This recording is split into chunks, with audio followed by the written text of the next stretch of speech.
Cette émission a été rendue possible grâce à la précieuse collaboration de J.C. Perrault. Mesdames, Messieurs, bienvenue à On n'est pas pressé. Mon invité d'aujourd'hui, mon VIP, mon verbomoteur inspirant avec du panache, a décidé un jour de mettre à profit ses talents à quelque chose de plus concret pour lui. De prospère homme d'affaires qu'il était dans le domaine de l'alimentation, il est devenu conférencier, motivateur et auteur de livres à succès. Grâce à lui, à chaque année, des milliers de gens apprennent comment gagner, mais aussi comment perdre. Ça vous intéresse? Alors installez-vous confortablement, parce qu'ici, on n'est pas pressé.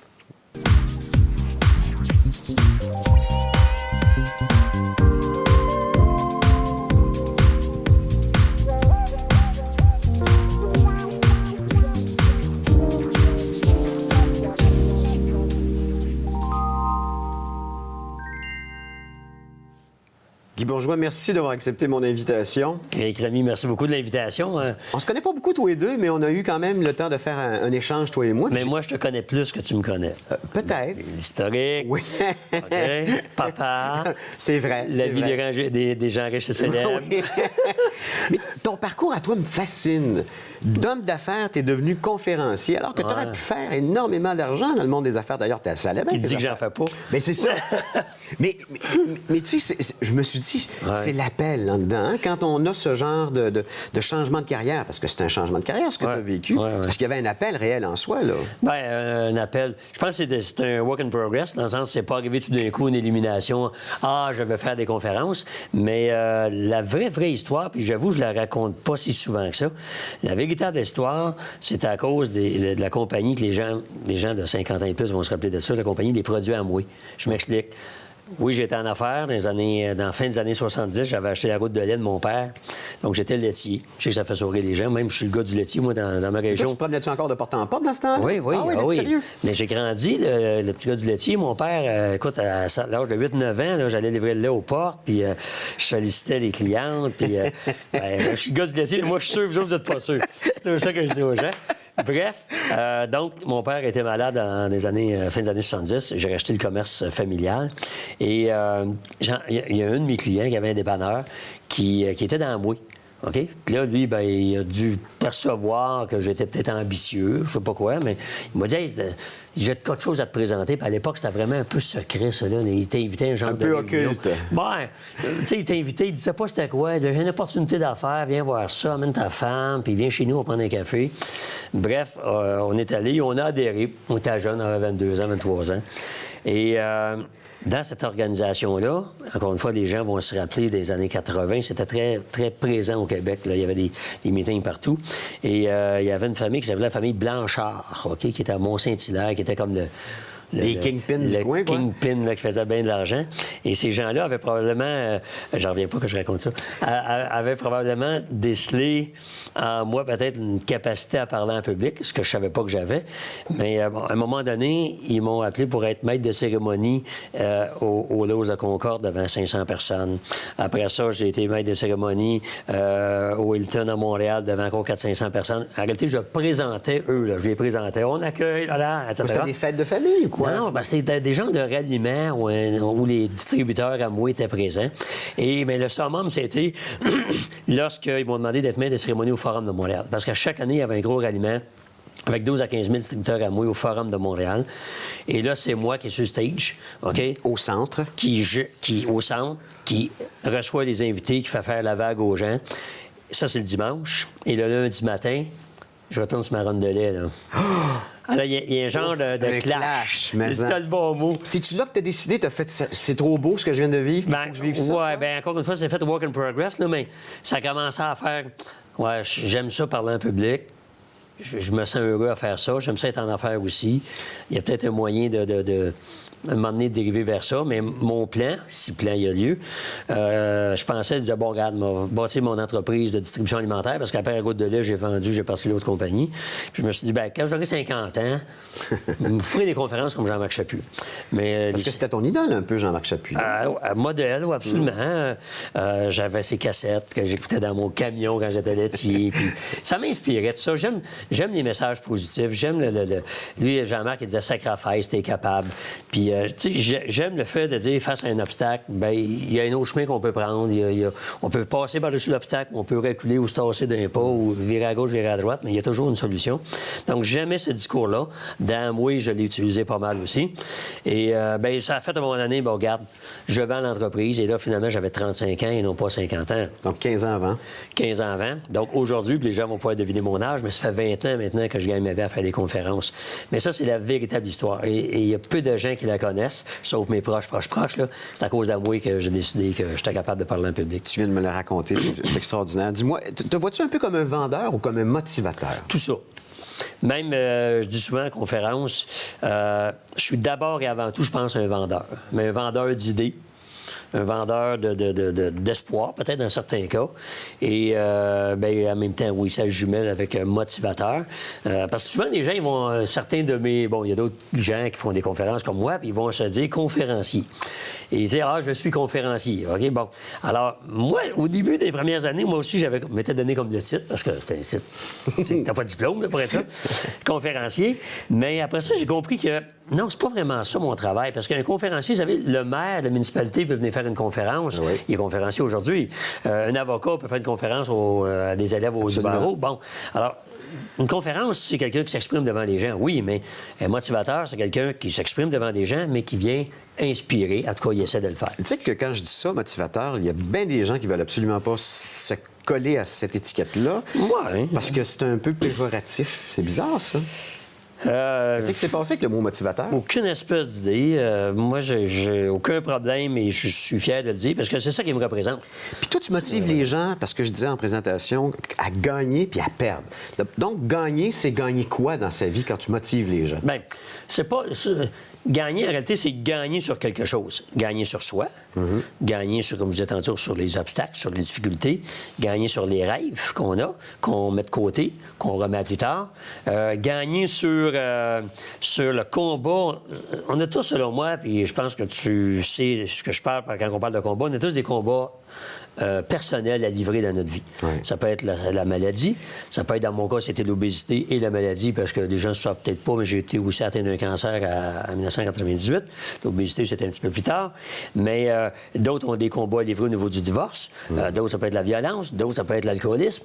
Alors, selon moi, un être humain a besoin d'un moteur. Ce moteur-là, motivation, move to action. C'est un moteur, la motivation. OK, move to action, c'est bien ça. Oui, oui. Okay. Alors, j'ai eu mon moteur à moi pour me sortir de mes... Mais tu l'avais, ça, ou tu l'as développé, Guy?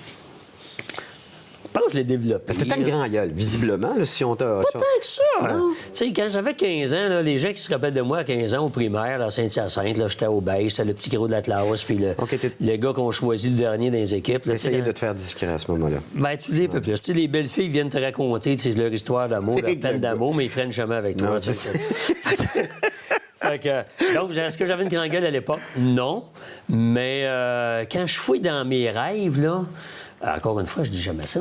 Quand je fouille dans mes rêves, je me rappelle que dans mon adolescence, je voyais des gens m'applaudir. Tu sais, dans mes rêves, même pas les rêves de visualisation, rêves de nuit. Tu sais, t'es dans la nuit, tu te réveilles, il y a du monde qui ont fait Puis, ça a-tu rapport, je ne sais pas, mais des fois, quand je suis bien chanceux, des fois, enfin, c'est ça.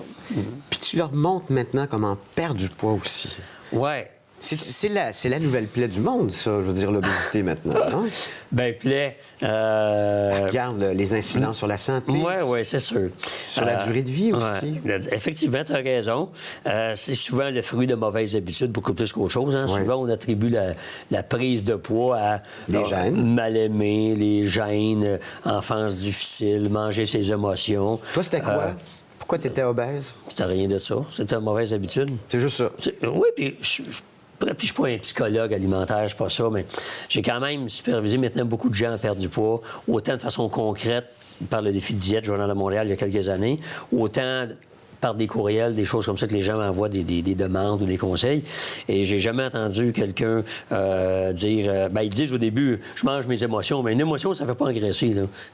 Ce qui fait engraisser, c'est que lorsque tu as des émotions, tu as de la peine, tu te réfugies en mangeant. Alors, tu pourrais te réfugier en allant jogger. Là. Ouais. Alors, c'est vraiment le fruit de mauvaises habitudes. Puis toi, tu as perdu quoi? 80? 80 livres. 80 livres. Et tu n'as jamais repris ce poids? Non. Et c'est ça qui est le défi. Ben oui, parce que de perdre du poids, c'est déjà une chose, mais de stabiliser son poids et de jamais le reprendre, tu attribues ça à quoi? C'est une discipline, j'imagine? Encore une fois, discipline, tout simplement. Alors, ça fait 8 ans là, que j'ai perdu le poids et chacun a notre manière ou notre méthode pour le perdre. Moi, j'ai compté mes calories. Alors, c'est un calcul mathématique, tout simplement. Là. D'ailleurs, on va en parler un peu plus tard dans Kilo Motivé, parce que le système est quand même assez simple. Il faut juste le suivre, puis... Exact. Alors, je compte encore mes calories et je vais les compter toute ma vie. Là. Mais c'est pas un calcul écrit. Là. Je sais maintenant qu'une tranche de pain, c'est tant de calories, puis que, bon... D'ailleurs, j'étais assez étonné, je vais vous dire, parce que j'ai mangé au restaurant avec Guy, puis je l'ai vu manger un spaghetti bolognaise, je pense. Mais on l'a pas fini. Moi, je l'ai pas terminé. Toi, tu l'as pas fini. Le mien non plus, je pense que je l'avais pas fini. T'étais gêné. Ben oui, mais ça. T'es avec Guy Bourgeois, tu vas pas quand même vider ton assiette, tu comprends? Mais c'est là que j'ai compris ton affaire. On va continuer à en parler avec mon invité, Guy Bourgeois.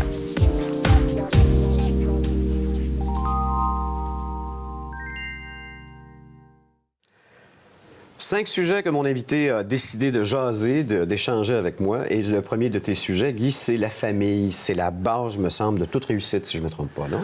Selon moi. Oui. Mais je me rappelle, il y a quelques années, avoir vu dans un... Je me rappelle plus si c'est le Journal des Affaires ou la revue Commerce, mais avoir vu, si on veut, des profils d'hommes d'affaires prestigieux, là, les Baudouin et Lemaire et Cascade et compagnie. Les top 100, là, genre. Mettons. Et on leur demandait qu'est-ce qui est le plus important pour vous. Je me rappelle, entre autres, il y avait...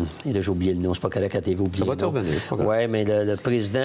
Pierre Boivin du Canadien de Montréal. Oui, OK. Et tous ces gens d'affaires-là, il y avait des femmes dans ça aussi, leur première priorité de vie, c'est la famille. C'est ta priorité aussi? Absolument. J'ai toujours été...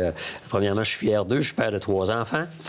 Jean-Michel, Marilyn et Ariane. Ça fait plaisir de les nommer. Toujours avec la même femme? Toujours avec la même femme. 30 et quoi? Combien d'années? 35. 35 ans. Ouais, c'est plus à la mode de dire ça, en 35 ans de mariage. Mais c'est-à-dire que tu as raison, c'est plus du tout à la mode, mais Dieu que ça fait du bien à entendre, parce que ça montre que quelquefois, des couples, ça peut fonctionner. Pourquoi le vôtre a fonctionné, justement? Silence. Écoute, je ne sais pas. Tu sais pas? Il y a tellement d'affaires. Je pense le respect. Je pense qu'il y a aussi une question de chance. Je suis tombé sur la bonne personne. J'imagine qu'il est tombé sur le bon gars. J'imagine. Et le respect, on ne s'est jamais crié après. T'sais, moi, des fois, j'entends des couples là, qui chiolent après. dans la gueulade.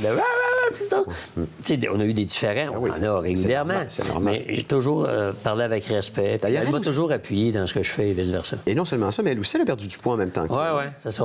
On voit ça dans le livre. Oui, on est complices. L'autre sujet, c'est être responsable. Déjà fini la famille. C'est vrai que ça va vite. Ça va vite, hein, quand même. Ça va vite. Puis en même temps, on n'est pas pressé. Oui, Fait que OK, on n'est pas pressé. être responsable. Ouais. Responsable, avant, moi, ça voulait dire c'est de ta faute. Aujourd'hui, ça veut dire, regarde, c'est ta responsabilité. Oui, c'est prends-toi en main. C'est ça. Tantôt, on a un peu effleuré le sujet quand on a parlé d'obésité. Vous savez, quand on voit des gens dire je vais actionner McDonald's parce que je suis obèse, ou bien la compagnie de tabac parce que j'ai fumé, j'ai un petit peu de misère avec ça. Je crois qu'il y a beaucoup de gens qui ils disent ou ils pensent que s'il m'arrive telle situation, c'est de la faute de. Mais on est dans une société de déresponsabilisation aussi. Il y a ça, malheureusement. Oui, parce que peut-être qu'on met tout ça sur le dos du gouvernement ou encore que le gouvernement va nous sortir de telle situation. Encore récemment, dans les médias, puis évidemment, c'est malheureux, mais il y a un jeune enfant là, qui est allé jouer tout seul sur une patinoire et un dimanche matin, il s'est pendu après le but, j'imagine. Le but est tombé sur le filet. Et bon, et là, à un moment donné, les médias ont comme essayé de dire le gouvernement devrait réglementer. Bon, écoute, c'est un bête accident. Parce qu'on serait terrible mort, toi, puis moi, je veux dire, on a joué là, sur des patinoires, c'est un bête accident. C'est malheureux. C'est juste ça. Et là, c'est-tu à la faute du but, c'est à la faute de la municipalité? C'est-à-dire que non. Le négativisme et le défaitisme. Oui. C'est un peu relié ensemble, hein, les gens qui pensent que... je crois qu'aujourd'hui, puis peut-être, évidemment, j'ai juste 55 ans, là, je peux pas regarder avant ça, mais on est dans un monde où tout le monde dit que ça va mal. Tout le monde dit que, tu sais, on mange la cochonnerie, les gouvernements sont pourris, les entrepreneurs de la construction, c'est des... Alors que Oui, il y a cette réalité-là. Elle est là. Puis, entre toi et moi, on peut se dire que par le passé, dans le passé, elle était là aussi. bien sûr. Même si c'était plus omniprésent. Oui, mais on n'a pas de mémoire aussi. On n'a pas de mémoire. Mais moi, je suis d'avis que, écoute, il y a tellement de choses positives, OK? Oui. On a tellement maintenant de beaux espaces verts à cause qu'on s'est occupé de l'environnement. On a une qualité de vie exemplaire, extraordinaire. On a juste à voyager un petit peu. On s'alimente bien, on vit plus vieux, on est plus en santé. Non, je continue. Non, mais ce que je voulais te dire, es-tu comme moi? C'est parce que ce que je remarque, c'est que les gens se pluguent sur le négatif aussi. Ah ouais. Tu ouvres LCN ou tu ouvres les chaînes continues, tu rouvres ton journal de Montréal ou ta presse, tu bois ça le matin. Écoute, c'est-tu assez amer commencer une journée comme ça? Mais en même temps, les médias qu'on vient de nommer, c'est des entreprises, ces médias-là. Ils sont en affaires. Je sais. Et ils présentent ce que les gens regardent.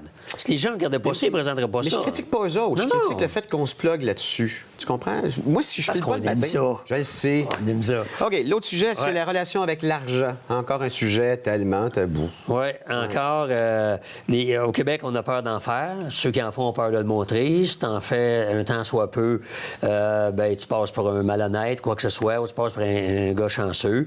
Alors. Plus malhonnête que chanceux. Oui, il y a les deux. Moi, j'ai toujours bien gagné ma vie. Est-ce que je suis chanceux? Une petite partie de chance, une grosse partie de transpiration. Oui, tu as travaillé. Mais je crois que tout le monde peut arriver à une certaine prospérité. Ça va-tu changer, ça, tu penses, un jour, notre relation avec l'argent? Petit peu par petit peu, je pense. J'ai de l'espoir. Et puis, le dépassement de soi, tu vis là-dedans, Tu te connectes ensemble.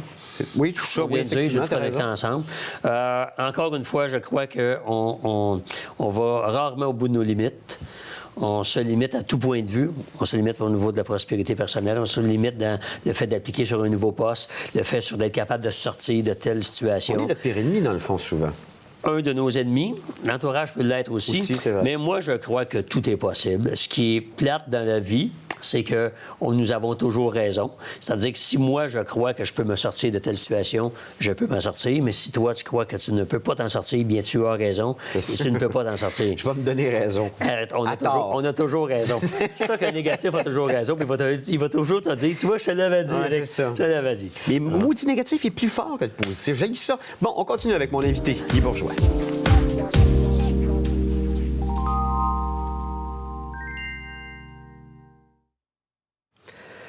Dernière portion de l'émission. J'ai pas le goût de dire que ça va vite, mais quand même, ça passe. Ça va toujours vite. Ça passe quand même. Comme on dit, en bonne compagnie. Exactement. 10 questions, puis je pense que je vais avoir le temps de t'en poser 9. Faut-il absolument perdre pour mieux savoir gagner? Pas nécessairement, OK? Mais je dois avouer que dans la défaite, peu importe laquelle, on apprend toujours quelque chose.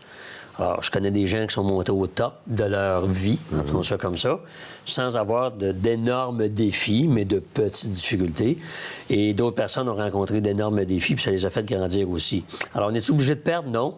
Mais si on a un défi...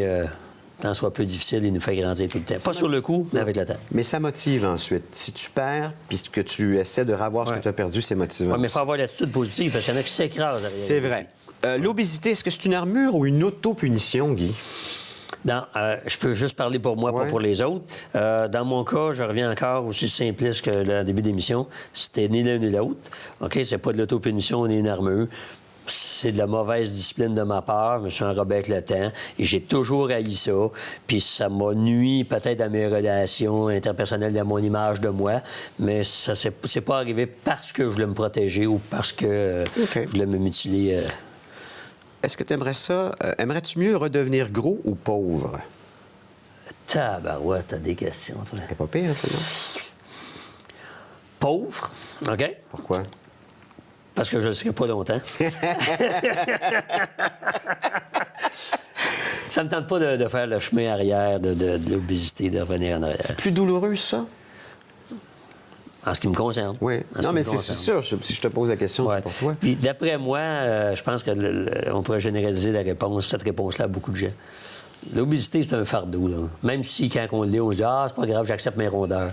L'obésité, dans mon cas, là, 80 livres, 20 livres, c'est pas grave, mais c'est un fardeau. Là. Puis quand c'est de l'obésité morbide, je vois des gens là, qui passent 400, 500, 600 livres. Ouais. C'est absolument horrible.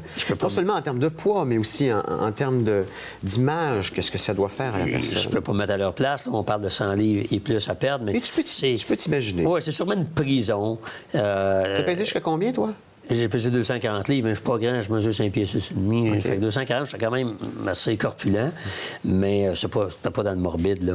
Mais obèse morbide, c'est quand on envoie des émissions de télé, des fois, des hypergaines ou des choses comme ça, là, à 200, 300, 400 livres de plus que leur poids. Que leur poids de base. Ah, c'est plate, t'es plus un être humain. Toi, tu l'as pas perdu avec opération bariatrique ou... Toi, c'est vraiment la vraie technique. Mange moins, on s'entraîne plus. Quel mot ou quelle phrase n'es-tu plus capable d'entendre? Toi, non, Aaron. Ouais, je cherche, là. Ça n'a pas rapport à ce que je fais pantoute, mais des fois, j'entends à télé, quand on interviewe des vedettes, etc., ils vont dire dans ce métier-là, il se passe à l'affaire dans ce métier-là. Ben oui, mais ce métier-là, c'est comme les autres métiers. Donc, ça fait trop de dire dans ce métier-là. Tu ne verras pas un plombier dire dans ce métier-là, non, on a de la corne après-main. On sectorise à ce moment-là, t'as raison. Oui, c'est ça. Alors, mais c'est tellement pas grave, là. Où as-tu failli manquer ta vie? Oh boy! Hey, t'es tough, mon Rémi, si j'ai failli manquer ma vie. J'ai eu mes premières années de mariage, ça par rapport au mariage, là, mais je veux les situer au niveau chronologique. Là. J'étais une personne très angoissée. J'avais peur, comment je peux dire ça? J'ai eu un accident quand j'étais adolescent et j'avais frappé en automobile. Une automobile, moi j'étais en mobilette, frappé face à face en automobile des gens plus ou moins respectables dans notre région et qui étaient venus nous intimider à la maison, mon père et moi. Et j'ai traîné ça pendant 4-5 ans, j'avais peur qu'ils reviennent à la maison, etc. Ça, c'est un épisode que j'ai pas aimé. C'est quoi ton talon d'Achille? On en a tous un. Peut-être une dépendance affective envers mes enfants. Il faut que je leur parle 3, 4, 5 fois par semaine. Puis il y en a qui, des fois, ils disent « Ah, la pète, ils disent pas que je suis fatiguant, mais tu le sais bien, là. Ah, mais tu sais, il faut que je leur parle. » Oui, ils me disent ça, moi aussi. Tu le sais, un talon d'Achille? Bien, ça peut le devenir. Ouais, ça peut le devenir. Ouais, c'est ça. Qu'est-ce que tu as donné qui ne s'achète pas? Du respect. Moi, ce qui est important, c'est de respecter tout le monde. Et il y a plusieurs années, quand j'ai eu le cancer, j'ai eu des transfusions sanguines. Avant cet épisode-là, des fois, j'avais peut-être tendance à catégoriser les gens. Ah, les gens, mettons, tu sais, tout le monde a déjà dit « Ah, lui, un tel est sur le BS. Un autre, il se traîne les pieds, il est paresseux, il n'est pas instruit. » Quand j'ai reçu du sang, tu sais, quand ça rentre goutte à goutte, là, ça te sauve la vie. C'est anonyme. Là, tu te dis, qui l'a donné? Tu sais pas. Là, j'ai commencé à dire que tout le monde, OK, qui peut partager la vie, que ce soit d'un organe ou un don de sang. Alors, le respect, pour moi, est primordial. Le pire jour de ta vie, c'est? Le pire jour de ma vie, Il n'y en a pas, là. pas capable de te dire. Le plus beau? Le plus beau, les plus beaux, la naissance de chacun de mes enfants, assurément. Donc, ils ont quel âge maintenant? 29 ans, 26 ans, 23 ans. Ça reste nos enfants pareil. Ça reste haut, nos enfants. Ma mère me demande encore quand je vais loin. Sois prudent, Rémi, sois prudent. Bon, écoute, là, il faut qu'on parle de tous ces Ça livres-là. bloque, là? Tiens-les dans tes mains, montre OK. la caméra, je sais Madame, pas trop. je parle même chemise, mais elle C'est serait ça. OK? Ça, c'est ton plus récent bébé. là. Ouais. Ça, c'est Kilo Motivé. Kilo motivé, c'est la réponse à des centaines de courriels de gens qui, après les 2 livres Kilo Cardio, des gens me demandaient comment on fait pour se motiver, comment je ferais pour motiver mon mari, qu'est-ce que je fais si j'ai triché, etc. Alors là-dedans, il y a mes meilleurs conseils pour se motiver à perdre du Une poids. technique simple. Il n'y a rien de compliqué, je parle de comment compter ses calories, mais je parle aussi, c'est un coaching de 6 mois. Comment vendre sa salade? Tu m'as demandé tantôt si j'étais plus vendeur ou motivateur. Je crois que nous sommes tous des vendeurs. Et là-dedans, tu vends quoi comme salade ou juste? Bien, je vends des idées, mais c'est pas... faut faire attention avec les gens. On a tous quelque chose à vendre. Quand madame dit à son conjoint, on va-tu pas au restaurant ce soir? Ah, il vend une idée. Il vend une idée. Quand le conjoint dit, ça me tente pas, bien... alors, tout le monde, on vend quelque chose. Et selon moi, on devrait enseigner la vente, dans le sens se vendre, à l'école, au secondaire, au cégep. Mais c'est de l'affirmation, ça, se vendre. C'est de l'affirmation, c'est d'être capable de séduire les autres dans le sens business ou dans le sens humain du terme et non pas sensuel ou sexuel. C'est d'être capable d'amener l'autre à penser comme nous, d'avoir un certain, puis je dis pas que j'ai ça, là, mais d'avoir un certain charisme, d'avoir une influence sur les autres. Je crois que l'être humain est la seule espèce vivante à pouvoir partager des idées, à communiquer, c'est extraordinaire. Donc, c'est pas péjoratif d'être vendeur. Absolument pas. OK, ça pourrait être pire. Voyez la vie sous un nouvel angle. Ouais, ben c'est ce que tu m'as dit tantôt, là. On parlait de défaitisme, etc. Oui. J'ai voulu répondre au défaitisme ambiant en disant, regarde, arrête de t'en faire, ça pourrait être pire. On a tendance à en faire des montagnes avec nos problèmes. On va dire, les routes sont défoncées au Québec, mais elles sont pas toutes défoncées. On va dire, les viaducs nous tombent sur la tête, mais ils ne tombent pas toutes sur la tête. Les urgences débordent, mais pas toutes. Alors là-dedans, j'amène les gens à relativiser un petit peu les situations. Alors, ça va pas si mal que ça. Ça pourrait être pire. Même que ça pourrait être mieux. Ça, c'est la suite. Allez au bout de vos ambitions. Oui. C'est une belle série de livres, franchement. Bien, je dois remercier mon éditeur des Éditions de l'Homme qui a premièrement une belle présentation, Ouais. mais Mais il y a aussi, titres, il y a aussi ouais. l'idée derrière ça. Oui, c'est ça. Alors, les éditions, aller au bout de ses ambitions, ça parle de rêve, ça parle de vaincre les obstacles, ça parle de foncer, d'aller plus loin.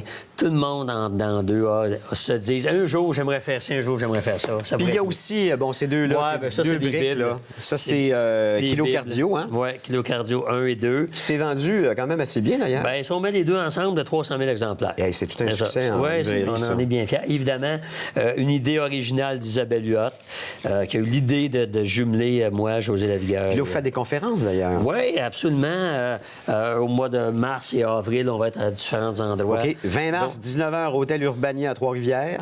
26 mars, 19h, au Centre des congrès de Laval. 8 avril, 19h, à l'Hôtel Québec, à Québec. Et on peut avoir tous les détails sur guybourgeois.com. Et on va être à Laval aussi. Vous êtes à Laval? Oui. Je l'ai tu Ah, tu l'as dit, OK. Oui, excuse-moi. Non, je ne l'ai pas dit. Non, oui, mais ça, oui, Centre des congrès. Ben oui, c'est vrai, on va être à Laval. Ah, je m'excuse. Non, mais c'est moi qui ai trop préparé, qu'est-ce que tu veux. Guy, je veux dire aux gens que si vous avez des questions à nous poser sur notre invité, des suggestions à nous faire, ne vous gênez pas pour passer sur notre page Facebook. On n'est pas pressé. Sinon, envoyez-nous un courriel à info@tvrl.ca. Mon invité de la semaine prochaine sera nul autre que la fille de Michel Sardou, Cynthia Sardou. J'ai trouvé une citation. Je fais ça avec chacun de mes invités. Ouais. Je fouille un peu. Et j'ai trouvé un proverbe indien qui dit la chose suivante, puis ça me fait penser à toi. Sur la Terre, tout a une fonction. Chaque maladie a une herbe pour la guérir et chaque personne a une mission. Ça te ressemble? Ça, ben, je ne sais pas que ça me ressemble, mais ça me touche, en tout cas. Ça me fait plaisir. J'aime pas ça dire que j'ai une mission, mais ça me touche. Merci beaucoup. C'est moi qui te beaucoup. remercie. C'est un plaisir. Merci beaucoup. Merci tout le monde. Je vous souhaite une bonne semaine et je vous invite la semaine prochaine à une autre édition de On n'est pas pressé. Bye bye tout le monde.